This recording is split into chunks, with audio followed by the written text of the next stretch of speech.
Welcome back, my friends, to an episode of TFT Hyperroll from Mission for Tuition. You know what it's all about. We're trying to raise money for our son's middle and high school tuition because he has to go to a frightfully expensive special school, and we don't ask for donations or anything like that. Just your support in terms of helping the YouTube algorithm, like, comment, subscribe, all of that good stuff. And let's get this out of the way quickly and get started with the video. Now we are going to go ahead and jump right over to the augment portion because that's when I decided what I was going to do.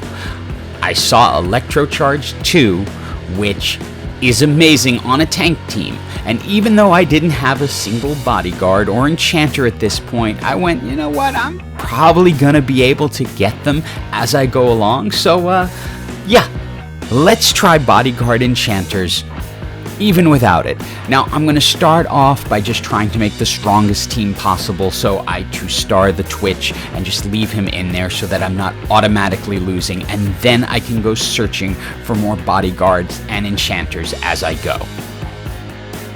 Now this was my first time actually getting to try out this particular buff, so I was pretty excited to do it, which is why I just went for it despite having really no champions. But again, champions, items, augments, you just need 2 out of the 3, so I knew if I could get the augments and the items, the champions will come. For item choices, I'm gonna go with the tanky option, which in this case is the Giant's Belt. And then again, I'm just looking for any Bodyguards, Enchanters I can find and just continue to make my team stronger that way.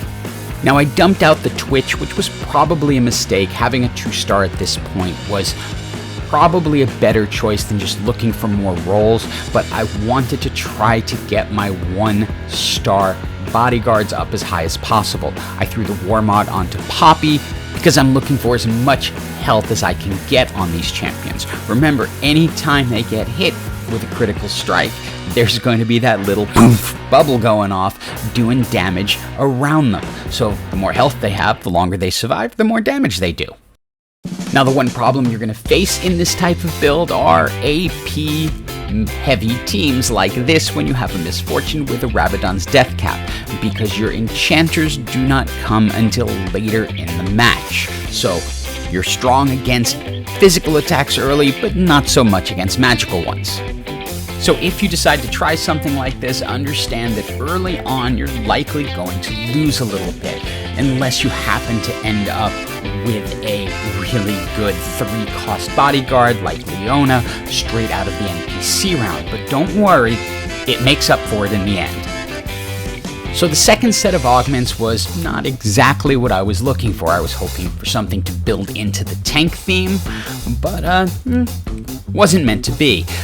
I decided to go with Thrill of the Hunt simply because it gave me a little bit more burst healing, and that's what I think will be more helpful as I get later into the game. And again, the problem you're going to face, if you're going to face one, is going to be AP. We only have 2 Enchanters at this point, so we don't have a lot of magic resist.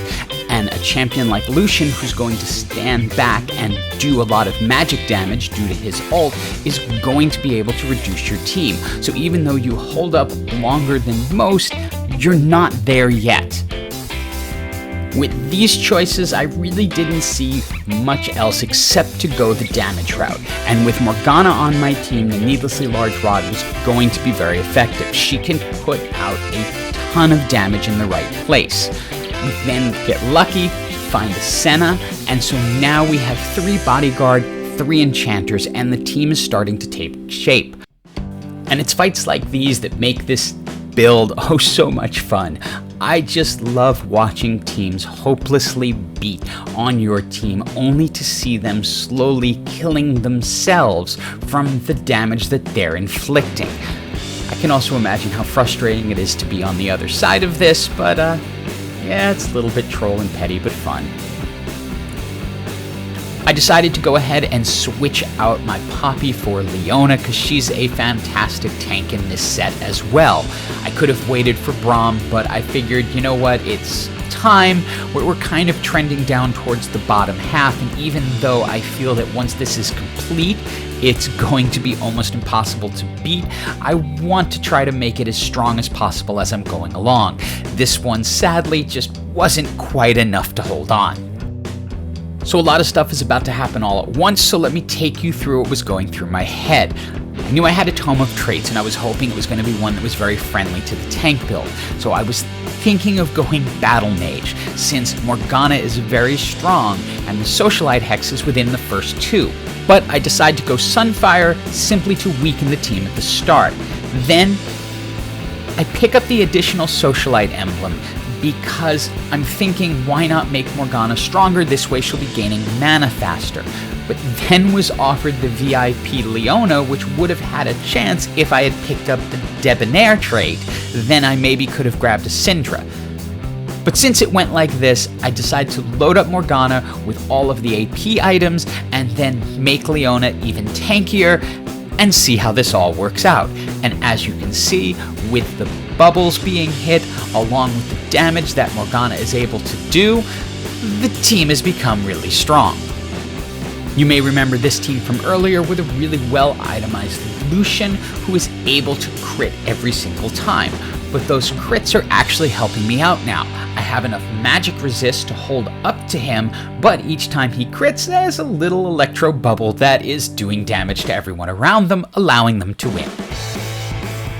The NPC had a Frozen Heart, and then our item choice gave us a Dragon's Claw.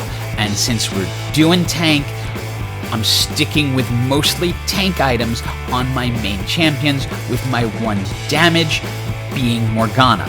And I'm taking the front line and trying to make it as impenetrable as possible so that Morgana can do tons of damage.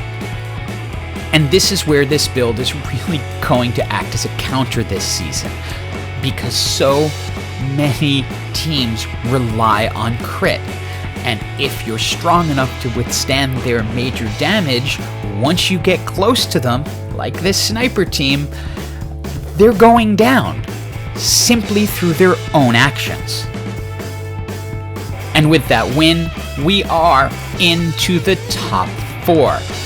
And if you check at the scoreboard, it's my kid who's actually in first place right now.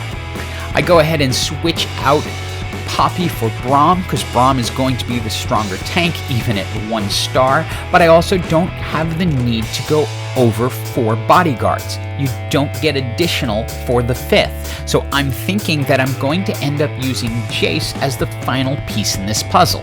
Now my kid here has actually done pretty much everything right. I'm proud of him. He's got a really well-itemized Tryndamere with just the perfect items. He's got a double Spear of Sojin on Victor. The problem is that his build relies on crits, and that's what my build ended up being specifically built against. The NPC gifted us a Bramble Vest, and then we get another Titan's Resolve that we can use to put on Jace to make Jace an additional frontliner in this entire game. And as you know, when he's in the front line, he's going to be really tanky. So we have our 4 bodyguards, our 4 enchanters, and then we throw a 2-star Jace into the mix just for a little insult to injury. And here again, another team that's built really well. They are built to pour out the critical damage, which my team is specifically built to aim against. They get through a ton of it. Luckily, I had the 2-star Jace, who's able to continually shield himself and keep himself up, and the Morgana, who can pour out a ton of damage. Between the two of them, they keep me in the match and have knocked it down to just me versus my kid. And I always love it when we play together and it comes down to this, because that means we both did really well. Either first or second is highly respectable. Unfortunately, this was just stacked against him because everything about his build was set for crit, and mine was set to counter it. And with a final wham of a hammer, Jace brings it home. But it's a GG, and the kid did great in second place. Hope you enjoyed the video. If you see that augment, take it. Use it. It's really strong. Have an absolutely awesome day.